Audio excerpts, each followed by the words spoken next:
You ask Tiger to solve. This deals with linear equations with one unknown. The final result is x equals 3. Let's solve it step by step. Simplify the expression. Expand the parentheses. Simplify the arithmetic. Multiply the coefficients. Group all constants on the right side of the equation. Subtract 42 from both sides. Group like terms.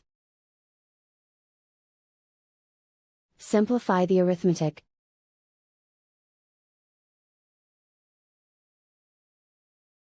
Isolate the x.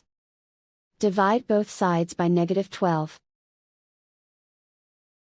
Cancel out the negatives. Simplify the fraction.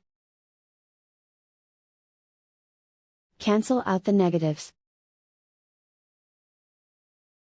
Find the greatest common factor of the numerator and denominator. Factor out and cancel the greatest common factor.